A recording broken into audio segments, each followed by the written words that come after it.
Have you ever wondered why saying yes all the time leaves you feeling completely drained? Like you're constantly running on empty, helping everyone else while your own dreams collect dust on the shelf?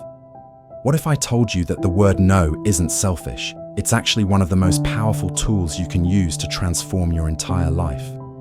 This story will show you how one person learned to stop seeking everyone's approval and discovered the incredible freedom that comes from setting boundaries. Picture yourself walking through a quiet neighborhood where everyone knows your name, but not because you're famous or successful. They know you because you're the person they call when they need something fixed, moved, or done. You're the one who drops everything to help, who cancels your own plans without a second thought, who says yes before you even hear what they're asking for. Sound familiar? Because this was exactly the life that consumed every waking moment of a man who lived in just such a place. This man believed that kindness meant availability. He thought that being good meant being useful to others at all times. When neighbors needed help carrying heavy furniture, he was there. When friends required someone to listen to their problems for hours, he provided a patient ear.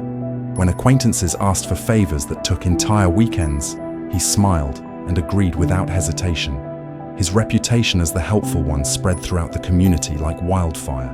But here's what nobody saw. While he was busy fixing everyone else's problems, his own life was slowly falling apart. His personal projects remained unfinished. His goals sat abandoned in notebooks that gathered dust. His energy depleted day after day as he poured himself into other people's needs while completely ignoring his own. The irony was devastating. The more helpful he became to others, the more helpless he felt in his own existence. Every evening, he would return home exhausted, not from physical labor, but from emotional depletion. His family watched him struggle with growing concern. They saw how he had become a shadow of himself, always rushing out the door to solve someone else's crisis, while his own issues multiplied in the background. The man who helped everyone couldn't seem to help himself escape this endless cycle of people-pleasing. One particularly difficult day changed everything. A severe storm was approaching, and while everyone else in the neighborhood focused on protecting their own belongings, he ran to help a friend secure their outdoor equipment. He worked frantically, moving heavy items and covering delicate tools, completely forgetting about his own garden and possessions. The storm hit with devastating force while he was still helping others. By the time he rushed home, everything he owned was damaged or destroyed. Sitting in the aftermath, surrounded by the ruins of his neglected responsibilities, something inside him finally shifted. The realization hit like lightning. He had spent so much time being available for everyone else that he had become completely unavailable to himself.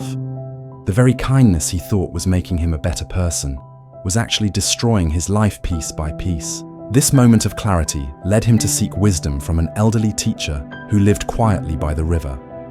This wise man shared a profound truth that would change everything. He explained how even rivers, which give life to everything around them, can become destructive when they overflow their natural boundaries.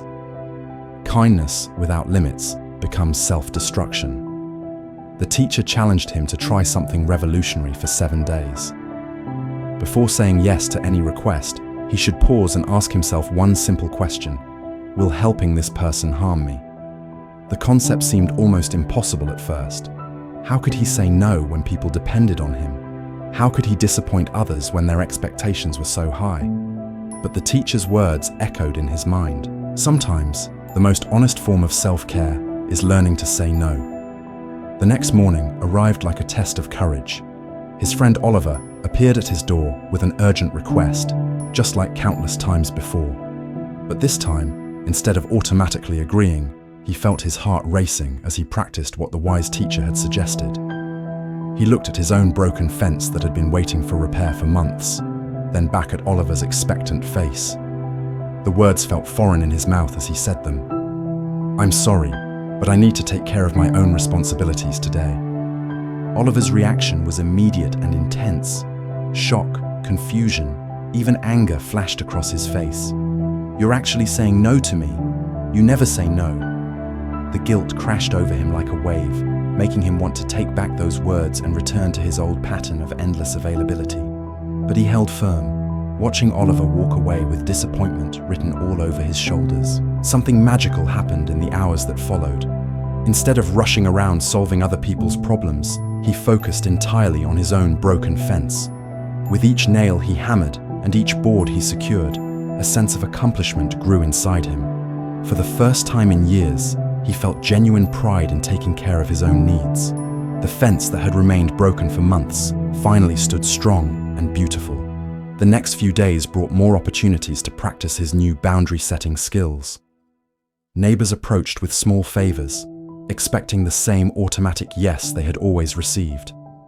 Each time he politely declined, explaining that he was busy with his own work, he felt a strange mixture of guilt and liberation. The guilt came from years of conditioning that told him his worth depended on his usefulness to others. The liberation came from finally recognizing his own value. By the end of the week, something extraordinary had occurred. Instead of feeling drained and used up like he always had before, he felt energized and peaceful. His evenings were no longer consumed by exhaustion from running around town, solving everyone else's problems.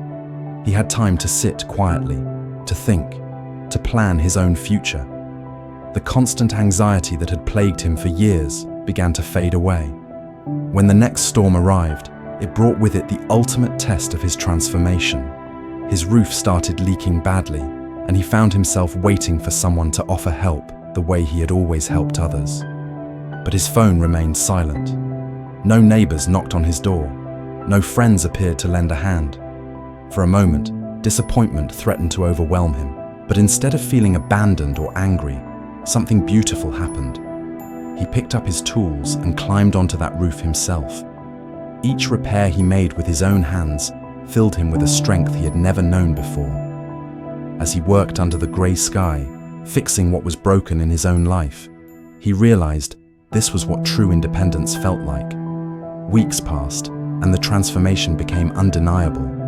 His house looked beautiful, his garden flourished, and his face carried a peaceful glow that hadn't been there in years.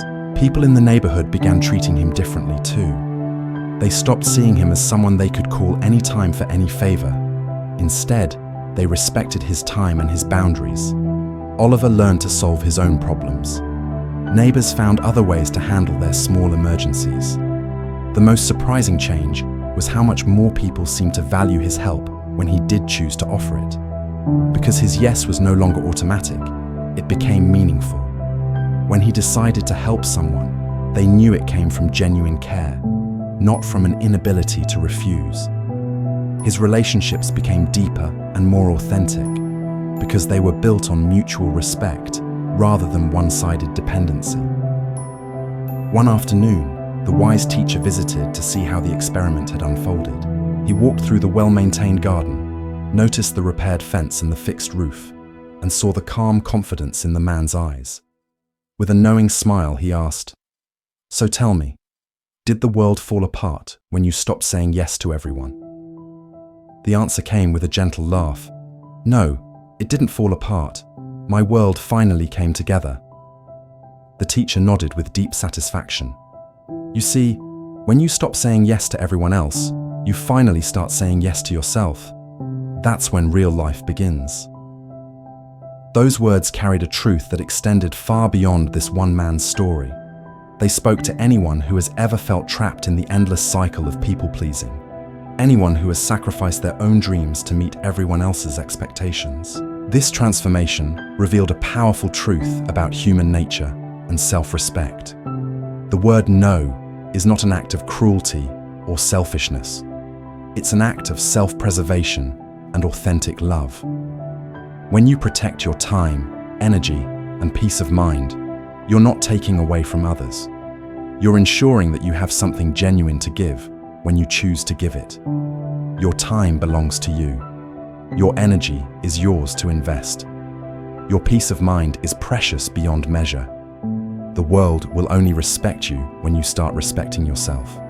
Stop seeking approval from people who only value you for what you can do for them. Start building a life that honors who you are, not just what you can provide. Remember, saying no to others means saying yes to yourself, and that's when everything changes.